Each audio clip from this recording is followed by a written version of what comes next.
Bonjour, c'est Jordi, j'espère que vous allez bien. Je suis heureux de vous retrouver aujourd'hui pour vous parler d'un sujet qui me tient beaucoup à cœur. C'est les accords Toltec, les 4 accords Toltec en lien avec la PNL puisque je suis enseignant PNL. Donc je me présente rapidement pour les personnes qui ne me connaissent pas encore. Je m'appelle Jordi Turc, je suis dirigeant de Active PNL, un centre de formation à Lyon qui donne des formations certifiantes en PNL et on forme également des gens au coaching de vie, coaching professionnel.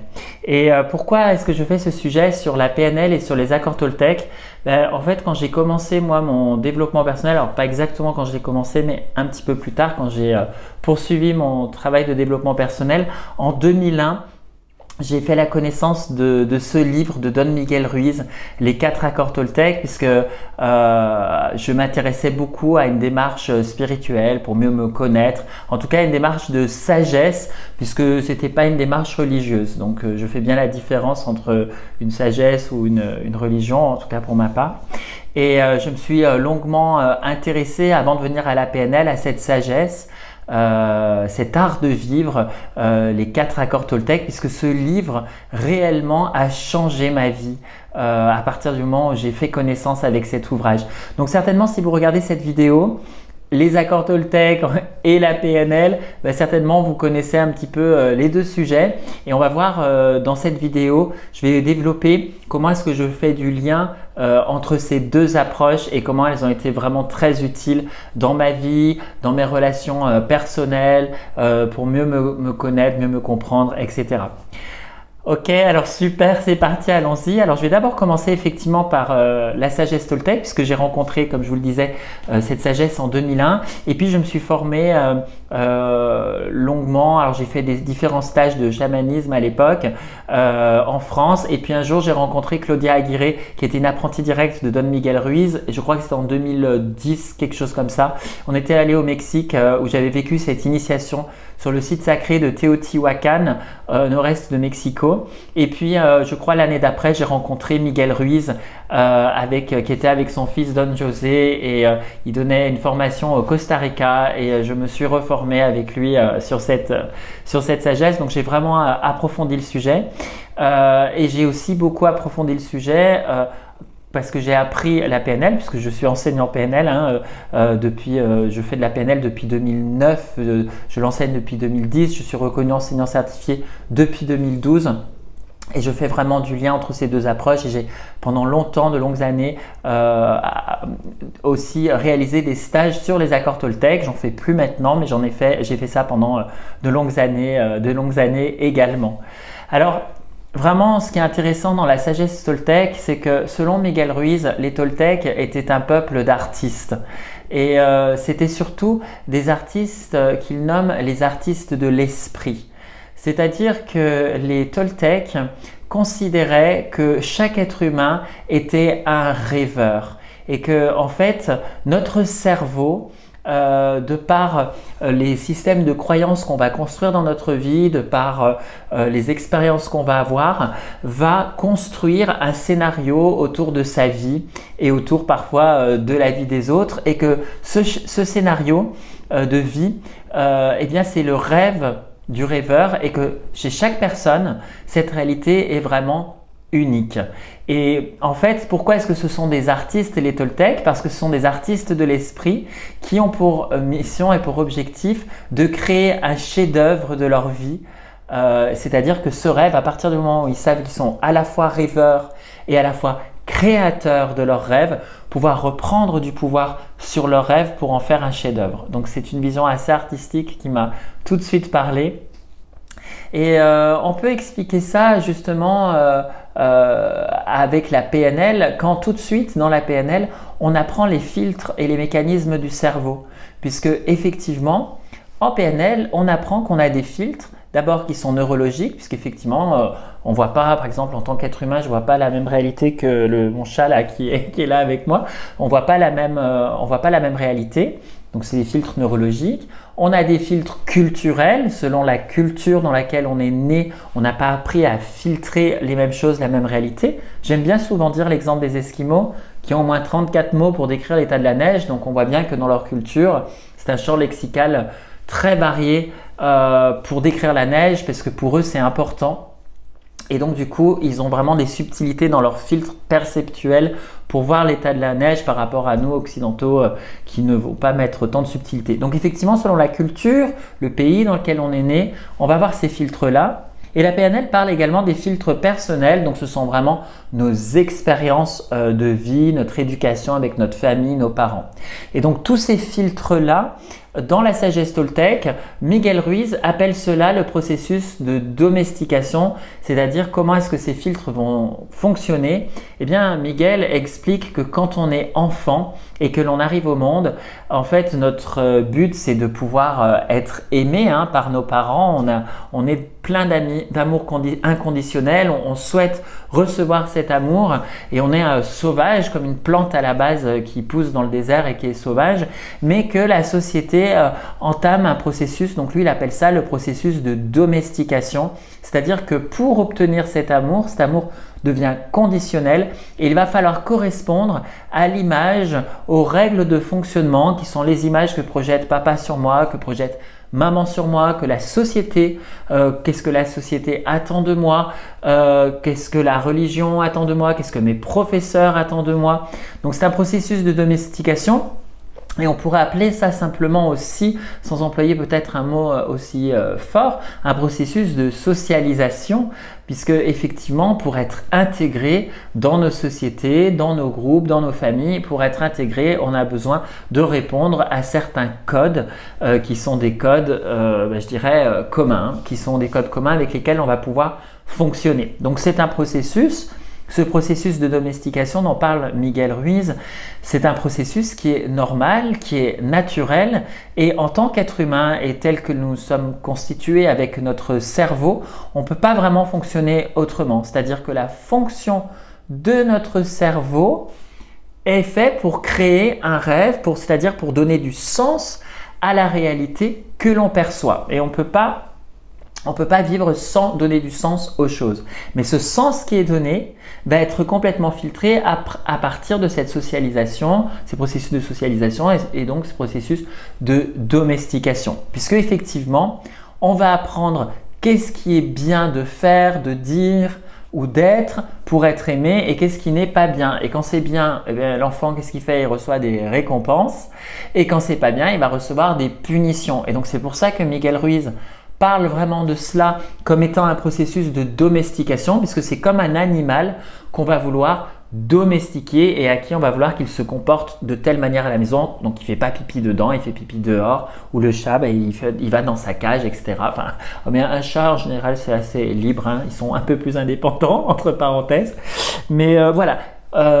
C'est un processus de domestication et la domestication fonctionne parce que l'enfant, quand il grandit, il va mettre en place ce que dans la sagesse toltèque, ils appellent le livre de la loi. C'est-à-dire le livre de la loi, c'est comme un livre de commandement entre ce qui est bien, ce qui est mal, ce qui se fait, ce qui ne se fait pas. Et à un moment donné, le processus de domestication est tellement fort qu'on n'a plus besoin de la société, de notre famille, des personnes que l'on côtoie pour nous punir ou nous récompenser.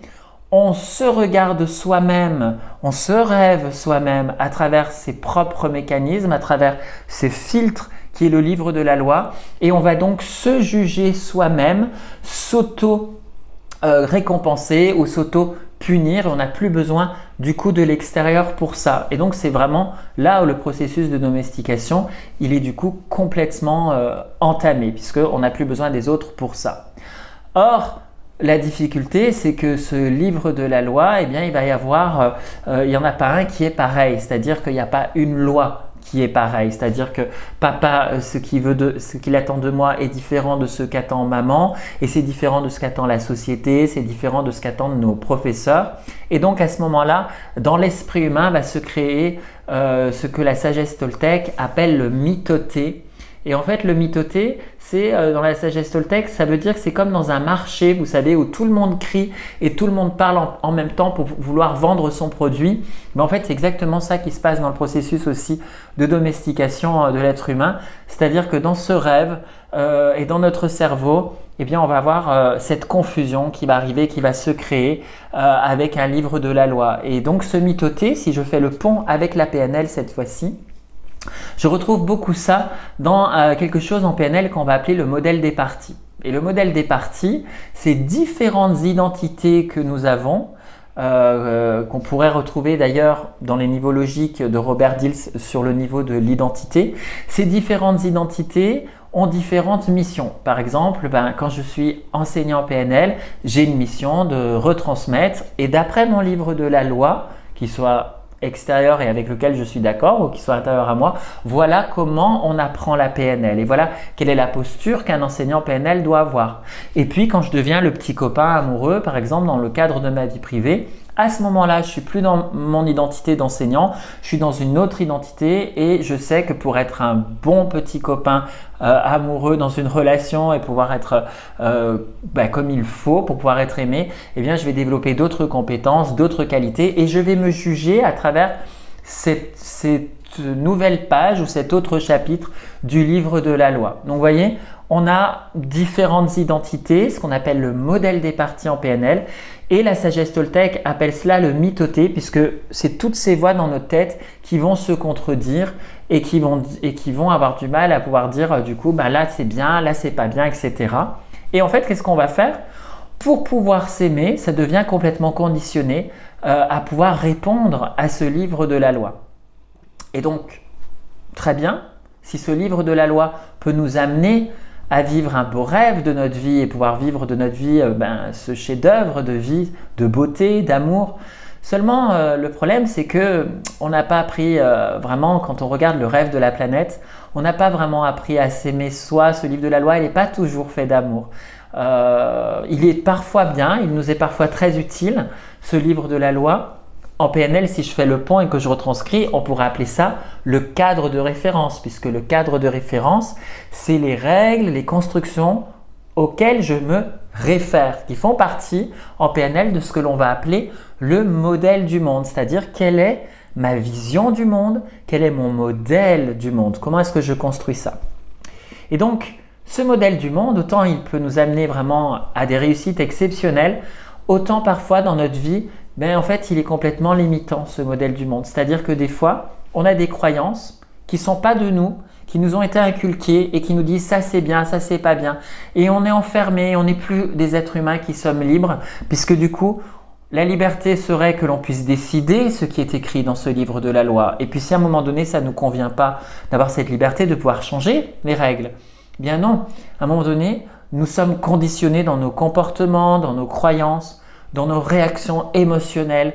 On est complètement conditionné non pas à ce que l'on voudrait en étant créateur de notre vie et en ayant du pouvoir dans notre vie. On est conditionné non pas dans notre espace créateur, on est conditionné au livre de la loi, à répondre à ce fameux livre de la loi, à répondre à ce fameux cadre de référence. Donc, on perd vraiment cette liberté.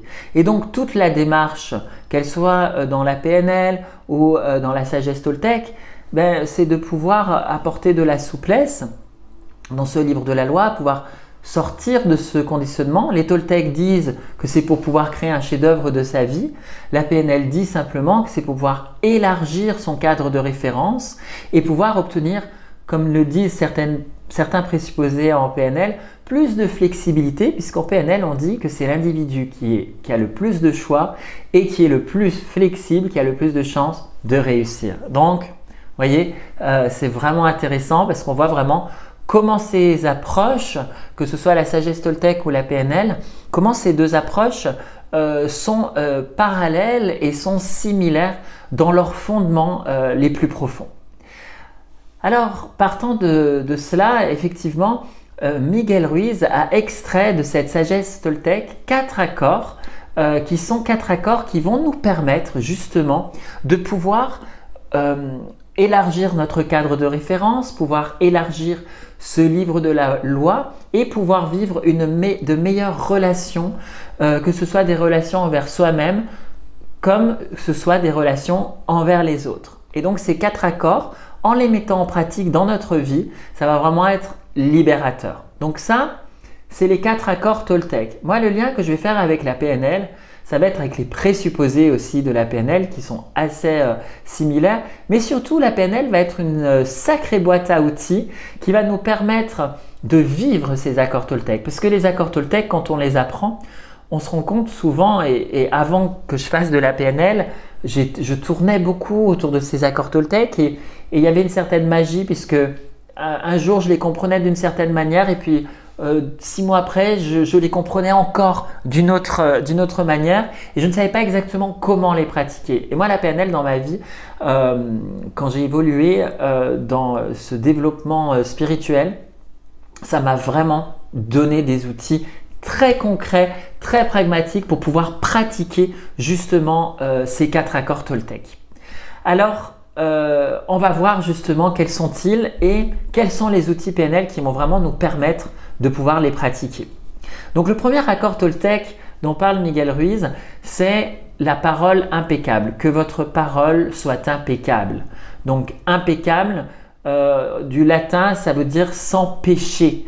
Et en fait, quand on n'utilise pas notre parole de manière impeccable, c'est quand on va se servir de ce livre de la loi pour aller juger les comportements ou les gens carrément qui ne rentrent pas dans ces codes-là et quand soi-même on ne rentre pas dans ces codes-là qui sont les codes de notre cadre de référence, les codes de notre livre de la loi, eh bien on va porter un jugement sévère et on va même pour cela soit à soi-même s'infliger par de la culpabilité une punition, soit infliger aux autres par notre colère une punition également.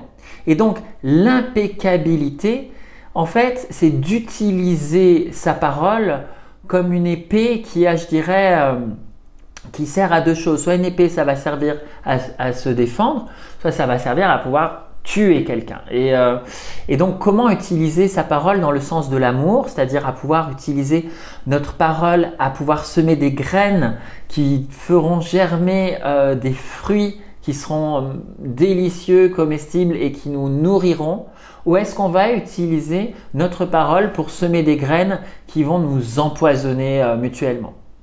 Et donc effectivement, avec notre parole, ça peut être un poison, notre parole, parce que en fait, qu'est-ce qui se passe avec notre parole? C'est que quand on va l'utiliser sans impeccabilité, c'est-à-dire pour nuire à une personne, eh bien cette personne, quelque part, même si on n'a pas été impeccable avec l'autre, on n'a pas été impeccable avec nous-mêmes.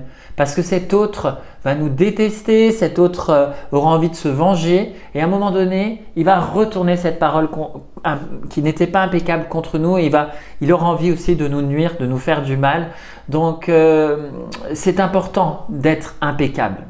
Alors, qu'est-ce qu'on a en PNL qui nous permet d'avoir cette parole impeccable, c'est-à-dire de pouvoir dire notre vérité sans jugement? Eh bien, il y a un outil qui est génial qui s'appelle le métamodèle. Et le métamodèle du langage, il y a notamment une partie dans le métamodèle du langage qui s'appelle la généralisation. Et la généralisation, c'est ce fameux processus qu'on a dans notre livre de la loi pour les sagesses Toltec et dans notre cadre de référence pour la PNL. C'est ce fameux processus qui tend dans nos filtres cognitifs, dans leur fonctionnement, de dire voilà, cette expérience qui est arrivée, eh bien j'en fais une généralité et je l'inscris dans mon livre de la loi et maintenant c'est comme ça. Et donc dans le métamodèle du langage, on va voir ce qui s'appelle les jugements de valeur. Et donc un jugement de valeur, c'est vraiment toutes ces notions de juger une valeur, c'est-à-dire de pouvoir juger une personne, une activité, un contexte. Par exemple, je peux dire c'est mal d'arriver en retard, ou c'est mal de manger la bouche ouverte, voyez. Donc ça, c'est un jugement de valeur parce que j'implique que c'est une notion de mal. Ou c'est bien d'arriver à l'heure, ou c'est bien, voyez. Donc il y a toujours dans le jugement de valeur cette notion de c'est bien ou c'est mal. Donc c'est intéressant dans le langage de pouvoir repérer, grâce au métamodèle, comment avoir cette parole impeccable, c'est-à-dire comment pouvoir effectivement détecter dans le langage quand est-ce qu'il y a du jugement de valeur. Donc si par exemple je vais dire cette personne de toute façon, imaginons que moi en formateur par exemple, je vais dire mais cette personne elle est vraiment stupide, elle n'a rien compris à l'exercice. Du coup ça ne serait pas impeccable de ma part. Pourquoi? Parce que je vais dire à la personne tu es stupide. Donc je porte à partir d'un comportement que la personne a, Donc si on prend dans la PNL les niveaux logiques de Robert Dills, c'est-à-dire que je modélise quelque chose que la personne fait au niveau de ses comportements, je pose un jugement de valeur que je vais mettre sur l'identité de la personne. Et je vais dire, cette personne, elle est idiote. Voyez ? Donc c'est un jugement de valeur. Et donc à recevoir, c'est juste pas acceptable. C'est juste une très mauvaise manière. Ce serait une très mauvaise manière de donner du feedback à quelqu'un. Donc comment pouvoir être impeccable quand on sent qu'on dérape? Parce qu'effectivement, quand on sent qu'on dérape, on fait appel à notre cadre de référence, on fait appel à nos histoires personnelles et ces histoires personnelles, de manière naturelle, hein, c'est chez tout le monde pareil, on les généralise, mais en les généralisant, on ne s'est même pas rendu compte qu'à un moment donné, de cette généralisation, on a posé du jugement de valeur. Donc comment on fait? On s'entend parler. On s'entend parler et là, c'est toute l'approche de la PNL sur la programmation neuro-linguistique. Programmation, comment est-ce que j'ai programmé mon esprit dans cette généralisation? Neuro par le système nerveux, par mes émotions. Et linguistique, eh bien ça se traduit, tout ce qui se passe à l'intérieur de moi se traduit par le langage. Donc on retrouve vraiment cette notion avec la parole impeccable. Donc je vais m'entendre parler, je vais m'entendre dire ces jugements de valeur. Et donc par exemple, qu'est-ce que je peux faire pour être impeccable? Parce qu'effectivement, par exemple, je peux me retrouver avec un élève qui n'a pas compris et qui, par exemple, fait un exercice où son exercice est complètement faux selon les critères de l'exercice. Et bien au lieu de dire à la personne tu es idiote, bien sûr jamais ça m'arrive de dire ça à aucun élève, jamais dit à un élève qui était idiot, ça ne m'est jamais arrivé de ma vie. Et puis si ça m'arrivait, je pense que ça serait vraiment très embêtant, hein. Je crois qu'il faudrait que je change de métier ce jour-là. Mais imaginons, je peux le penser, vous voyez, je peux le penser. Donc déjà, peut-être que je n'ai pas la parole impeccable, mais déjà, c'est fait dans ma tête. Mais le pire, en tout cas, le pire, c'est de le verbaliser. Donc, je verbalise comme ça, où je me vois penser, où je me vois verbaliser un jugement de valeur sur, par exemple, un élève. Mais on prend cet exemple, vous pouvez vous approprier ce que je vous dis à d'autres exemples. Par exemple, vous allez dire à quelqu'un mais qu'est-ce que tu es moche ou qu'est-ce que tu es affreux. Vous voyez, c'est du jugement de valeur aussi. Eh bien, c'est de se dire concrètement qu'est-ce qui me fait dire de manière spécifique ce jugement de valeur. Par exemple, dans le cadre d'un exercice, je pourrais dire en fait, je me rends compte que la personne n'a pas compris l'exercice parce qu'elle a faux, son exercice est faux.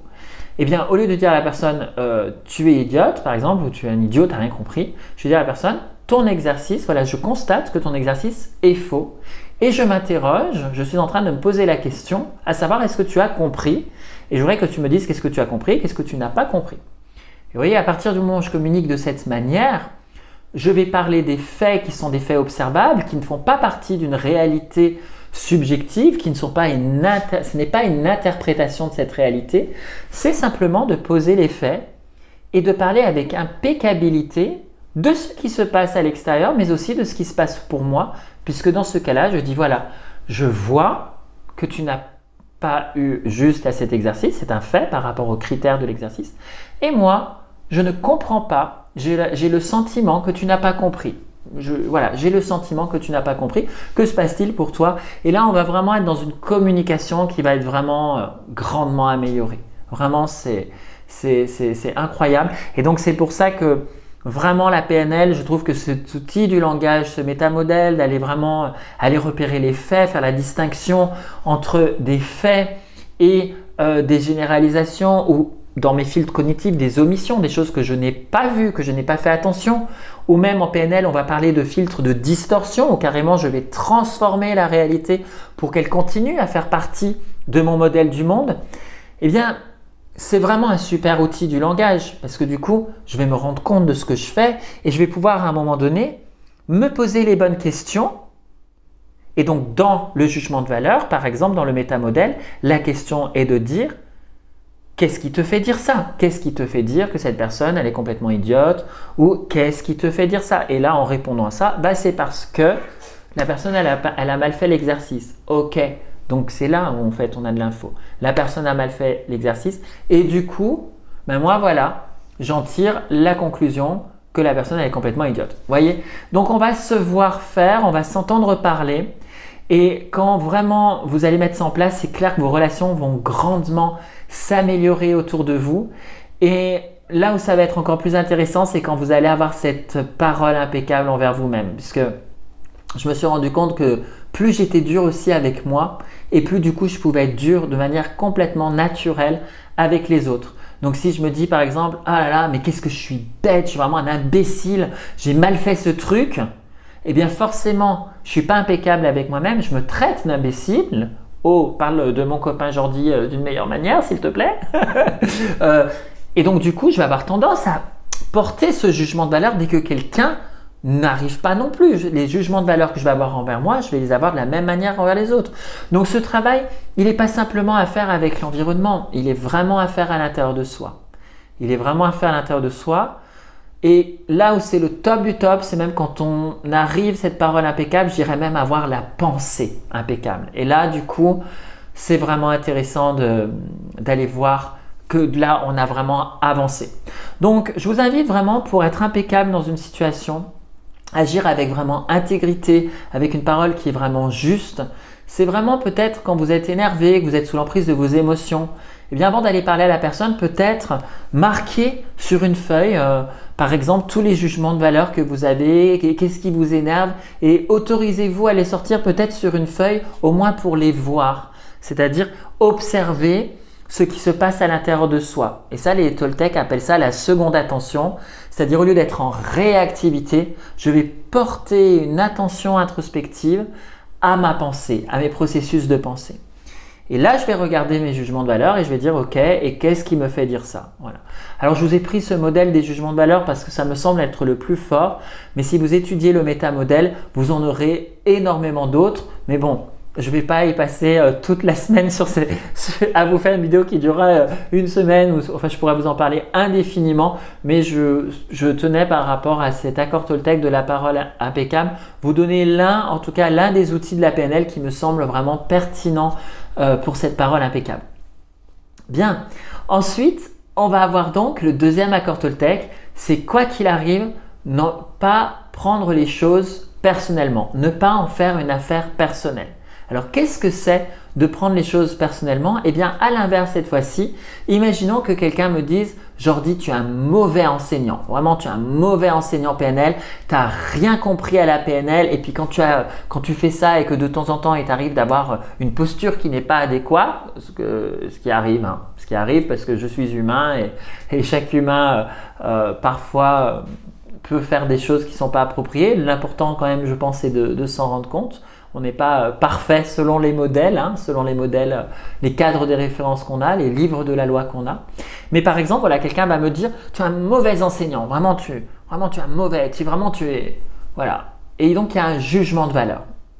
Et là, du coup, si je prends les choses personnellement, eh bien ce poison qui est verbalisé par l'autre, qu'est-ce que je vais faire quand je prends les choses personnellement?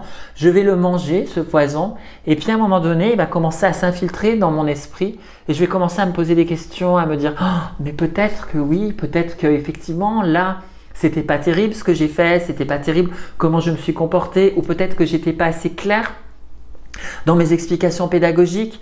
Ah, puis en plus, si l'élève n'a pas réussi sa certification, peut-être que c'est de ma faute, ça doit être moi en fait, c'est que je ne suis pas un bon enseignant. Et donc j'avale ce poison, je le fais mien et il s'infiltre et ça devient comme une espèce de virus de pensée. Ou à un moment donné dans ma réalité, je vais sélectionner, je vais commencer à avoir le doute sur moi en tant qu'enseignant et puis je vais commencer à filtrer toutes les fois où je me prouve que je ne suis pas un bon enseignant. Donc je vais faire ce qui s'appelle des distorsions et je vais aller vraiment chercher ce qu'on appelle en PNL des équivalences. C'est-à-dire je vais aller ceci, une équivalence dans le métamodèle, c'est X prouve Y, ceci prouve cela et je vais dans ma réalité filtrer tout ce qui vient prouver le jugement de valeur que j'avais à la place. Et donc voilà, je finis empoisonné. Et donc, ça me fait penser, je vous donnais cet exemple, par exemple en tant qu'enseignant, mais c'est exactement la même chose quand par exemple les personnes vont aller voir un voyant et s'il y a un voyant qui vous regarde et qui vous dit mais toi, je crois qu'en fait, méfie-toi parce que je crois que ton petit ami te trompe et je vois dans mes cartes qu'il n'est pas fidèle.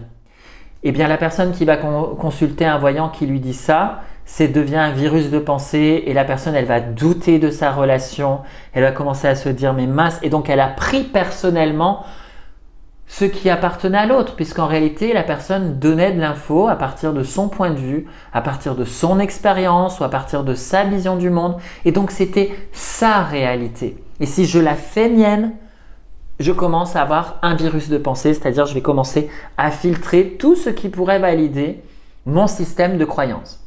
En PNL, on dit que notre système de croyance a pour objectif de s'auto-valider en permanence afin de maintenir une cohérence dans notre réalité. Donc c'est complètement ça qui est en train de se passer. Alors on voit que c'est quand même très embêtant. Et que faire? Eh bien en PNL, en fait on a les métaprogrammes qui vont nous être très utiles pour ça. Alors les métaprogrammes justement, ça va être des filtres cognitifs qui vont être une manière de filtrer notre réalité. Et donc dans les métaprogrammes, on en a deux.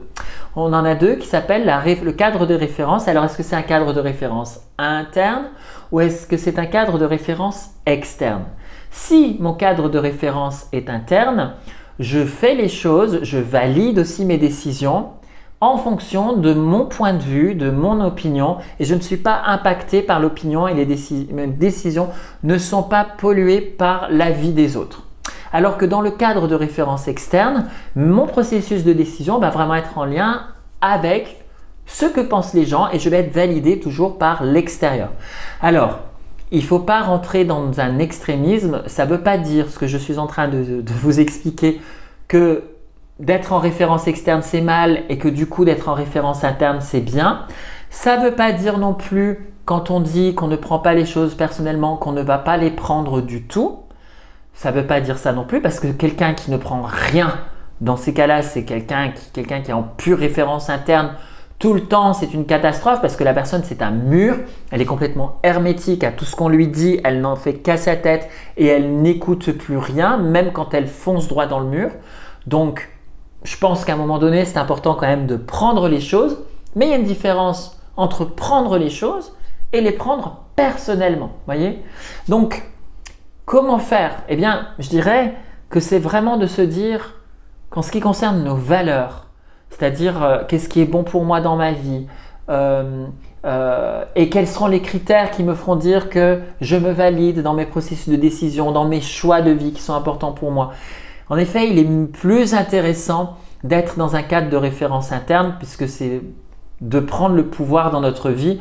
Et voilà, si quelqu'un vient vous dire qu'est-ce que tu es bête, eh bien si vous-même vous avez ce cadre de référence interne où vous avez déjà votre opinion sur vous-même, est-ce que ça va vous être utile de prendre cette parole-là? Non, je pense que c'est pas utile. Donc moi j'aime bien dire que dès qu'il y a du jugement de valeur, généralement je prends pas.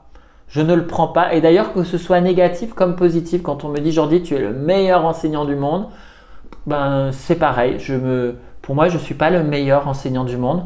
Je fais de mon mieux pour être un bon enseignant, mais c'est un jugement de valeur. Et si je commence à croire quand on me dit tu es le meilleur enseignant du monde, waouh, je vais commencer à créer une image de moi que je vais vouloir maintenir. Et dès que j'aurai des gens qui penseront que je ne le suis pas, du coup, je vais vouloir me maintenir dans cette réalité, à prouver absolument, mais si, je suis le meilleur enseignant du monde. Donc j'aime bien dire non, je fais mon métier avec passion et je le fais du mieux que je peux, mais j'essaye de sortir de ces jugements de valeur. Donc généralement quand il y a du jugement de valeur, voilà, je suis en référence interne et je vous invite quand il y a du jugement de valeur à rester en référence interne. Maintenant, prendre les choses quand même, oui, parce que dans la notion d'apprentissage, et en PNL, on va appeler ça recevoir du feedback. Mais si le feedback, justement, il n'est pas verbalisé avec du jugement de valeur, mais qu'il est très précis. Par exemple, on va me dire, Jordi, voilà, sur ce point-là, par exemple, sur le métamodèle, ça pourrait être plus intéressant. Voilà comment tu le présentes. Ou quand tu fais cette vidéo, voilà comment tu as présenté les choses. Ça aurait été plus parlant peut-être pour moi ou peut-être pour d'autres de le présenter de telle façon. Et si je suis d'accord avec ça et j'écoute quand même, je peux passer en référence externe et prendre ce feedback, comme je peux ne pas le prendre. Mais si à un moment donné, j'ai envie de dire, il y a quand même plusieurs personnes qui me disent quand même la même chose, à un moment donné, je pense que c'est quand même bien d'aller prendre ce feedback pour pouvoir atteindre mes objectifs. Donc voilà, mais sans le prendre personnellement et sans aller construire votre identité. Nous avons des comportements. Nous ne sommes pas nos comportements. Notre identité n'est pas en lien avec ce que nous faisons. Notre identité est beaucoup plus large que ça. Et donc, pour préserver cette estime de soi, c'est important de faire cette nuance. Sinon, on passe notre vie à vouloir se prouver aux autres être dans cette quête perpétuelle de reconnaissance qui pour beaucoup est un puits sans fond. Et on devient très vulnérable à ce que pensent les gens de nous et où on va être émotionnellement complètement perméable à la vie des gens et on va toujours vouloir leur correspondre, faire plaisir à papa, maman, faire plaisir, je dirais quand on est un professionnel à ses employeurs ou à des fédérations auxquelles on appartient, aux personnes de ces fédérations, ou, voilà, ou à nos élèves ou à nos clients. Vous voyez, on est complètement perméable et on peut vite transformer notre rêve personnel en un cauchemar, à perdre cette liberté et à perdre qui nous sommes vraiment. Donc voilà, je vous invite vraiment à ne pas prendre les choses personnellement et peut-être qu'avec ces explications assez PNL, ça peut vous aider à justement mettre en pratique cet accord Toltec. Voilà, donc on est sur le deuxième. On va passer maintenant sur le troisième accord Toltec qui dit ne pas faire de suppositions. Si vous sentez que vous faites des suppositions, communiquer plutôt que de faire des suppositions. Et oui, parce qu'en fait, qu'est-ce qui se passe? C'est que on a vu qu'on a notre propre monde, notre propre cadre de référence, on communique à propos de notre propre modèle du monde, de notre propre livre de la loi. Les gens communiquent à propos de leur livre de la loi, de leur modèle du monde, et ils communiquent sur nous à propos de ça. On peut donc ne pas le prendre personnellement parce qu'on sait que parfois, mais quand c'est du jugement de valeur, ça ne nous appartient pas. Ils communiquent non pas sur nous, mais ils communiquent sur eux-mêmes à propos de nous, mais non pas sur nous directement. Donc, intéressant de faire cette nuance d'esprit. Et donc, le troisième accord, qui est évident, c'est de ne pas faire de suppositions sur le modèle du monde des autres, puisque à partir de mon livre de la loi, de mon modèle du monde, je vais commencer à me dire, eh bien, c'est comme ça que les gens fonctionnent, et je vais commencer à supposer et à leur prêter des intentions. Et là, je vais revenir sur le métamodèle du langage, qui est un outil que j'adore en PNL. Et dans les distorsions, on a quelque chose qui est très fort là-dessus, qui s'appelle la lecture de pensée. Et la lecture de pensée, c'est donc effectivement d'émettre des intentions à quelqu'un. Et comment est-ce qu'on va relever dans le langage, qu'on est en train de faire des lectures de pensée? Parce que vous allez me dire, oui, je veux bien ne pas faire de supposition, mais j'aimerais bien détecter à partir de quel moment est-ce que j'en fais dans mon langage. Bien, la lecture de pensée, ça va prendre la forme de, par exemple, je vais dire, ah, mais j'ai vu telle personne à ma soirée là que j'ai organisée l'autre jour, et quand elle m'a vu, elle est partie, c'est qu'elle m'aime pas. Vous voyez, donc d'un comportement de quelqu'un, j'émets une intention. J'émets l'intention que si la personne n'est pas partie, cela voulait dire, donc je crée une équivalence à partir de cette lecture de pensée, donc toujours cette notion d'équivalence. À partir de ma lecture de pensée, je crée l'équivalence que si cette personne est partie, c'est qu'elle ne m'aime pas. Donc, la lecture de pensée, c'est vraiment de se dire cette personne ne m'aime pas ou cette personne de toute façon, elle m'adore. Alors, vous allez me dire, des fois, ce n'est pas des lectures de pensée, hein. Des fois, ce n'est pas des suppositions, ce n'est pas des lectures de pensée. Si une personne vous dit « je t'aime » et que concrètement, elle a beaucoup de comportements qui vous le montrent et qu'en plus, elle vous le dit, dans ces cas-là, c'est donc plus une supposition, c'est plus une lecture de pensée, c'est un fait. Et donc, ce n'est pas une supposition, vous voyez? Mais donc, comment est-ce que dans la PNL, on va savoir si c'est de la vraie lecture de pensée ou pas? La question qu'on va se poser, c'est comment le sais-tu? Comment sais-tu? Comment peux-tu prouver concrètement que cette personne ne t'aime pas? Si je dis parce qu'elle est partie quand elle m'a vu, ce n'est pas une réponse suffisante. Et donc, communiquer va permettre d'avoir et d'utiliser cette notion de parole impeccable et pourquoi pas d'aller voir cette personne et de dire voilà, qu'est-ce qui s'est passé pour toi dans cette soirée? Tu es parti un peu plus tôt et pour moi, j'ai émis cette hypothèse que cela voulait dire que tu ne m'aimais pas, mais… Et ça demande du courage, hein, ça demande du courage de s'exprimer de manière aussi authentique. Hein, et donc c'est ça, hein, l'impeccabilité. L'impeccabilité, c'est de communiquer avec cette forme d'authenticité. Et donc explique-moi, parce que je ne voudrais pas rester dans ces distorsions, dans ces suppositions. Je suis quelqu'un qui n'aime pas faire de suppositions, donc dis-le-moi, dis-le-moi. Et la personne, elle va vous dire ben non, ou voilà, vous allez obtenir de la réponse. Je pense des suppositions comme ça qui sont des fois super délicates. Je me rappelle, il y a plusieurs années de ça, j'avais rencontré une personne où je commençais à avoir le béguin, c'est-à-dire je me sentais un peu amoureux. Et j'étais en suppositions en lecture de pensée, à me dire ah mais je suis sûr que ça se trouve je lui plais, etc. Et parce que cette personne me plaisait en réalité. Et je me rappelle un jour, j'ai pris mon courage à deux mains et je l'ai appelé et je lui ai dit voilà en fait parce que cette personne me proposait beaucoup qu'on se voit, qu'on fasse des activités ensemble, etc. Et donc que des lectures de pensée puisque tous ces comportements-là pour moi venaient m'apporter des validations qu'il se passait quelque chose entre nous. Et j'ai pris mon courage à deux mains et je lui ai demandé, je lui ai dit voilà quelles sont tes intentions quand tu veux qu'on se voit, est-ce qu'il y a autre chose que de l'amitié derrière? Ça a été un moment de gêne pour moi, pour l'autre. Mais j'ai eu ma réponse et je me suis rendu compte que je faisais des lectures de pensée. Et dès lors, dans ma tête, c'était clair et j'ai pu complètement passer à autre chose. Et pourquoi pas revoir cette personne et il n'y avait plus du tout d'ambiguïté. J'avais plus du tout, je construisais plus mon rêve, je ne construisais plus mon scénario personnel avec cet espoir-là. Donc, c'était beaucoup plus facile parce que les suppositions nous amènent comme ça dans des moments où on n'arrive pas à faire des deuils de choses parce qu'en fait, on n'en sait rien, on ne sait pas. Donc, il y a la lecture de pensée, ça c'est vraiment au niveau de l'autre et de la communication, d'aller communiquer. Et puis, il y a autre chose dans la PNL par rapport à ces suppositions. Mais en fait, la PNL appelle ça des présuppositions. Et donc, une présupposition, c'est quand je rentre dans une expérience de vie et que je présuppose de comment cette expérience va se passer. Par exemple, je peux commencer à m'inscrire dans une formation en tant que stagiaire et me dire « Oh là là, ça va être compliqué, je sens que ça va être dur. » Parce que je présuppose que je n'ai peut-être pas les capacités pour apprendre. Et donc, je fais des suppositions. Je fais des suppositions sur mes capacités. Et en faisant ces suppositions, mon système de valence voulant s'auto-valider en permanence, qu'est-ce que je vais faire? Eh bien, du coup, je vais me mettre en stress et pendant l'apprentissage, je vais manifester cette difficulté d'apprentissage. Mais tout ça pourquoi? Parce que j'ai émis cette mauvaise supposition. Donc quelque part, je n'ai pas été impeccable non plus envers moi-même. Donc toujours pareil, une présupposition, une lecture de pensée. Comment le sais-tu? Comment le sais-tu? Qu'est-ce qui te fait dire que tu n'arriveras pas à apprendre? Et là, la personne, elle va vous dire « Ah, mais je le sais parce que la dernière fois que je suis allé en formation, tout le monde était en avance et j'étais le seul qui n'avait rien compris. » Et donc, qu'est-ce qu'elle fait la personne? Encore une fois, elle vous fait une équivalence. Parce que la dernière fois, je n'ai rien compris, cela prouve que je n'ai pas les capacités. Alors, quelle est la question qu'on peut poser ou se poser à soi quand on fait ce genre d'équivalence?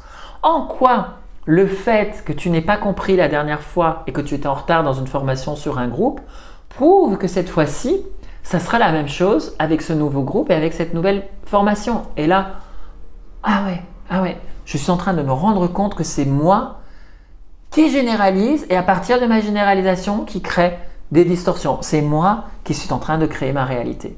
Voilà, c'est pour ça que j'adore la PNL. Pour moi, si on veut vraiment pratiquer les accords Toltec et qu'on veut le faire bien, de mon expérience, je ne vais pas le dire pour tout le monde, mais je vais parler de moi, de mon expérience, ça passe par la PNL parce que l'utilisation des outils du langage de la PNL et notamment le métamodèle, ça permet vraiment de pouvoir justement rencontrer cette impeccabilité, cette communication claire et cette communication qui va aller creuser qu'est-ce qui se passe dans notre expérience subjective, qu'est-ce qui se passe, on appelle ça dans notre structure profonde en PNL, c'est-à-dire que les mots prononcés sont la structure de surface.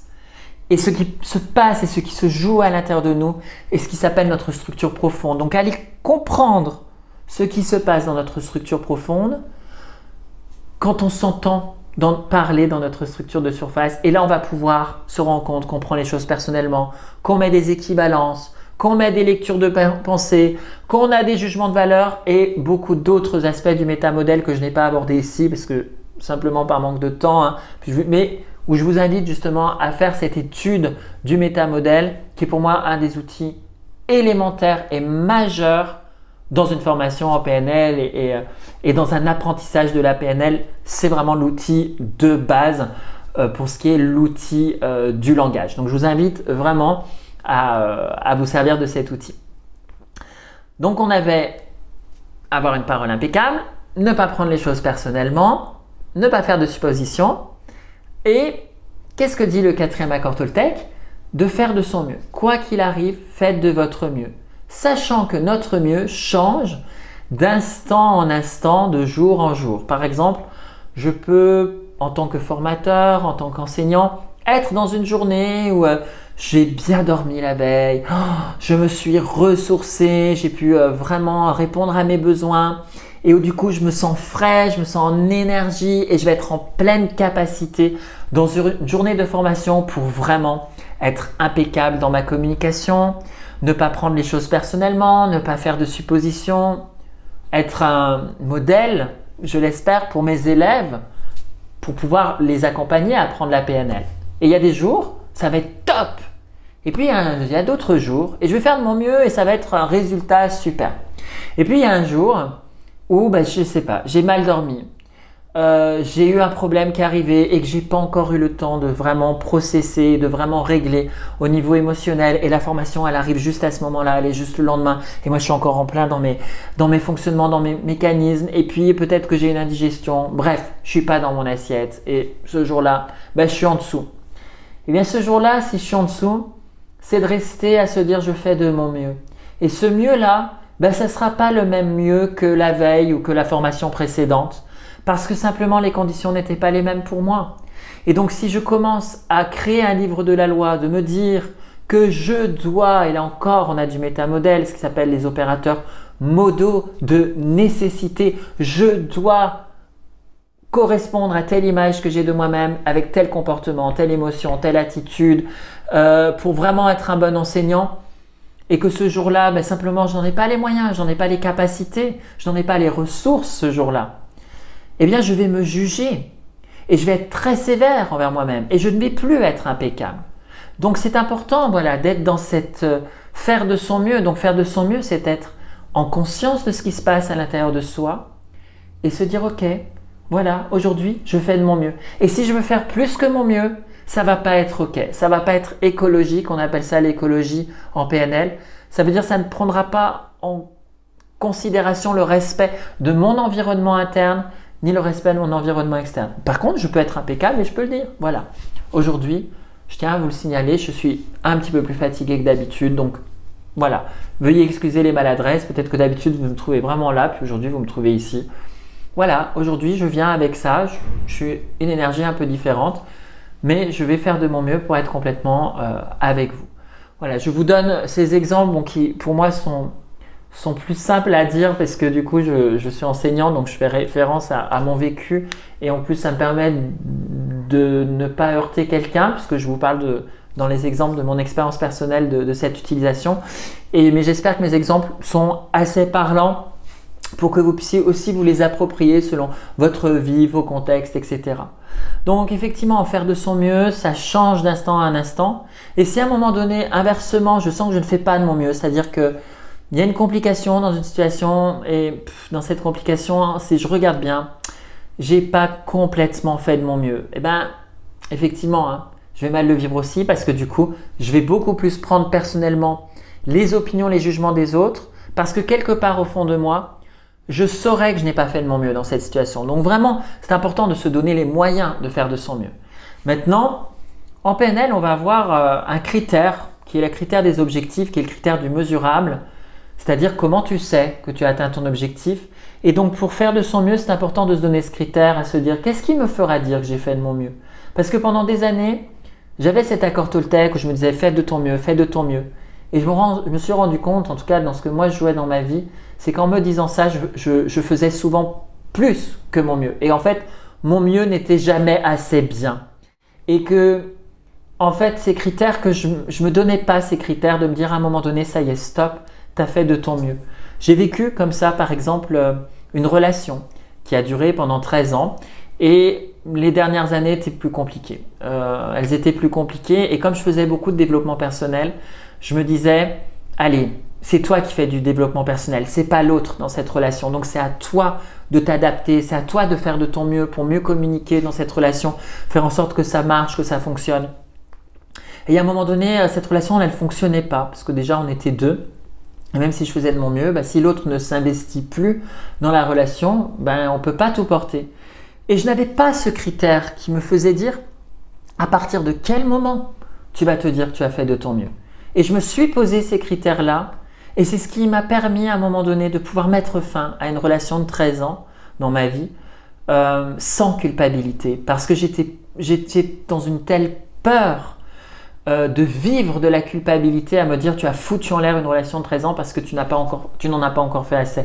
Et le fait de me donner à un moment donné ce critère-là, en PNL on appelle ça aussi le TOT de sortie, m'a permis vraiment de pouvoir retrouver une juste place, à pouvoir dire non, maintenant ça suffit. Je vais arrêter, c'est ma responsabilité et quelle est la tienne dans la relation, et de pouvoir quitter cette relation de manière beaucoup plus sereine, beaucoup plus sereine. Voilà, donc je vous ai parlé aujourd'hui de ces accords Toltec en lien avec la PNL. Mon Dieu, je pourrais en parler des heures et des heures. J'ai fait au plus vite avec cette longue vidéo. Mais j'espère que pour les personnes qui font de la PNL, ça va vous ouvrir aussi sur cette sagesse Toltec. Je trouve que ça donne des clés en plus. Ou pour les personnes qui font de la sagesse Toltec, vous ouvrir sur la PNL. Ou peut-être pour les gens qui font les deux, de se dire mais bon sang, bien sûr, ça me donne du lien entre ces deux approches et ça rend les choses beaucoup plus claires. Et je pourrais encore en faire des centaines et des centaines d'autres. Je pourrais faire tout un tas de vidéos où je pourrais continuer à vous donner des exemples sur la PNL et les accords Toltec, où pour moi ce sont vraiment des approches qui s'enrichissent mutuellement. Voilà, je souhaite que cette vidéo vous ait parlé. Je vous invite à partager vos ressentis, votre vécu dans les commentaires en dessous. J'ai beaucoup de plaisir à lire votre vécu à chacun. Merci de liker cette vidéo parce que ça m'aide. Alors oui, ça me fait plaisir, mais surtout ça m'aide à faire connaître la chaîne. Donc partagez cette vidéo autour de vous, likez-la, voilà, et abonnez-vous si vous souhaitez continuer à recevoir d'autres vidéos sur des sujets passionnants concernant ce développement humain. Je vous laisse les amis, je vous embrasse et je vous souhaite une merveilleuse journée.